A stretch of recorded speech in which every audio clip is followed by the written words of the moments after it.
Thank you once again for making Locked On Cougars your first listen of the day. Appreciate all of you being with us. Hope you had a fantastic weekend, whatever you were doing out there. Some nice little break from the cold weather here along the Wasatch Front. So we're getting like the upper 50s, 60s today. Snow melts enough. The snow melts enough. I might be hitting the golf course, but regardless, hope you had a fantastic weekend. The BYU men's basketball program, they're riding high right now. 4 straight victories in Big 12 play. BYU, as it stands right now, heading in now officially the back half of the Big 12 schedule. They have made it through 10 games. They sit at 6-4. And things are looking up for BYU right now. They are the highest rated team outside of the ranked teams in the Big 12 right now. If the Big 12 tournament started today, BYU would have the 5th seed. They're tied for 5th with Baylor and Kansas currently. But BYU's got to be thinking, hey, we got a chance to really push here. Now you have a huge showdown tomorrow night against the Arizona Wildcats. Late night, 9 p.m. tip at the Marriott Center. It's kind of reminiscent of remember the Big Monday tip-offs? Like, what was it, 10 o'clock Mountain Time way back in the day on those Monday nights? It's reminiscent of that, but it's a huge opportunity for BYU to run that record to 5 straight wins. It's going to be a tough one because Arizona is tied atop the Big 12 alongside Houston at 9-1. The Cats are absolutely rolling right now, and they will be coming in intent on making sure that BYU knows their place in the Big 12. But the X factor in all this, it feels like for BYU, is the play of Richie Saunders. More and more, the more I watch this BYU basketball team, I shudder to think where BYU would be without Richie Saunders. Remember, when Mark Pope left BYU to be the head coach of Kentucky, Richie entered the transfer portal and looked around. He made that high-profile visit. There were photos of him and video of him in Lexington visiting Mark Pope to check out things with the Wildcats. BYU's lucky that Richie decided BYU is where his heart was because he has been an absolute force for BYU this year. Gregor Bell put this out last night that Richie Saunders, halfway through the Big 12 conference play right now, he is first in 3-point field goal percentage, first in 3-point field goals made per game, third in points per game in the conference, and third in field goal percentage across the entire conference. That is a first-team All-Big 12 honoree, and get used to the name Richie Saunders. He is putting up absolutely monster numbers, and BYU's lucky that they have him right now. He's playing a career-high 28.2 minutes per game through 20 games so far this season. His field goal percentage is dipped just a tiny bit from last season to 51.2%, but his three-point percentage, as I mentioned, number one in the league right now, 45.3%. It's almost 10 points higher than it was last year at 36.4%. He has taken an absolutely gargantuan leap, and BYU is lucky to have him doing it because, once again, I will reiterate, if BYU did not have him currently, where would the offense be coming from? Would a guy like Jaeger Demon be even more scrutinized than he already is? Would Dallin Hall be getting more of the microscope on him with Fousseyni Traore? There are so many different players out there that BYU would try to fill the gap with, but they are so lucky that Richie has taken the leap, and B, is doing it at Brigham Young University. He halfway through the conference season, Richie, you can pencil him in for first team All Big 12 honors. Will that ultimately happen in the end? If I have my say as I don't get a vote these days when it comes to the Big 12, at least that currently as it stands. But if I have a vote, Richie would absolutely be on that first team All Big 12 ballot for me right now. He is doing everything. He is the heart and soul of BYU basketball. And the crazy thing is BYU heads into the back half of their conference season.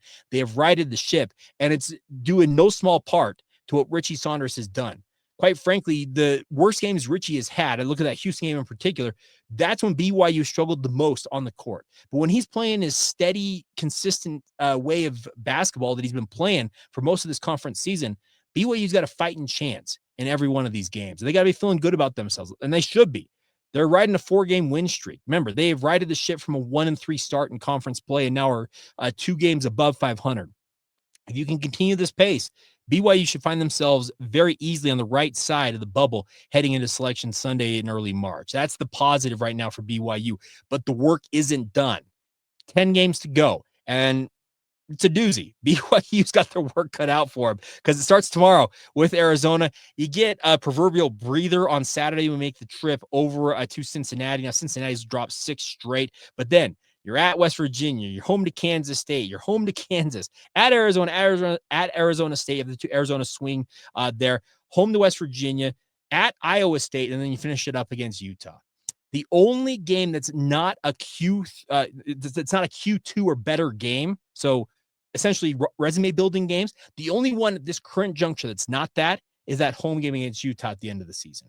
Everything else, and the majority of them, are Q1 games here for BYU. So if they can continue to just do their thing and play the way that they've been playing basketball, this is a BYU team that should find itself in the NCAA tournament, and they have proverbially found themselves at the right time.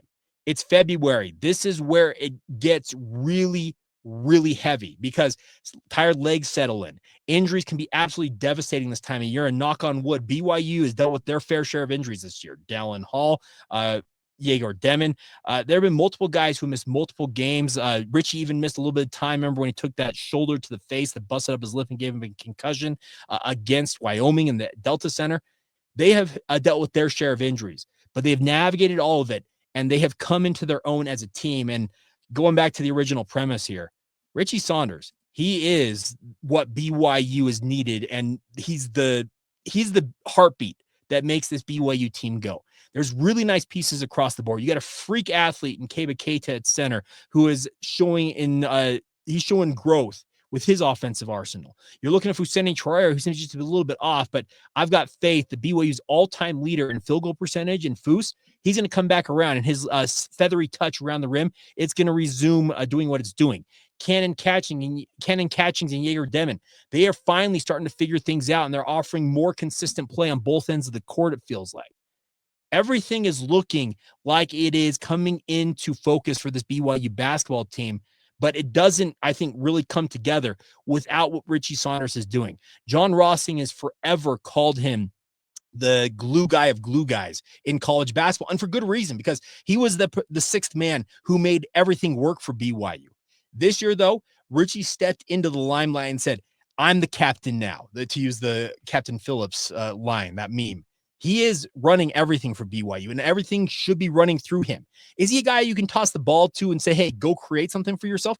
Not really, because that's just not Richie's game. But the nice part is Kevin Young and his coaching staff are cooking up game plans that are getting Richie into winning situations, and all he does is make incredible plays. That's what I love about what Richie Saunders offers to this BYU basketball team. And any and all success BYU has down the stretch run here, the final 10 games of conference play leading up to the Big 12 tournament, it's going to be because Richie is that engine that makes everything go for the BYU basketball program. And I really think it's been incredible to watch him. And I don't know, maybe I'm wrong about this, but it feels like in some ways he has gone overlooked and almost underappreciated for everything he's offered to BYU this season. So I just wanted to take a minute and say, Richie, props to you, man, because it's been really, really cool to see him take this leap. And those numbers, everything that he is offering to BYU, screamed to me that's a guy who should be a first-team All-Big 12 honoree. And so long as BYU stays in the top half of the Big 12 conference race, he absolutely will be in the mix for that. There are a lot of other really good players out there on these potential All-Big 12 lists,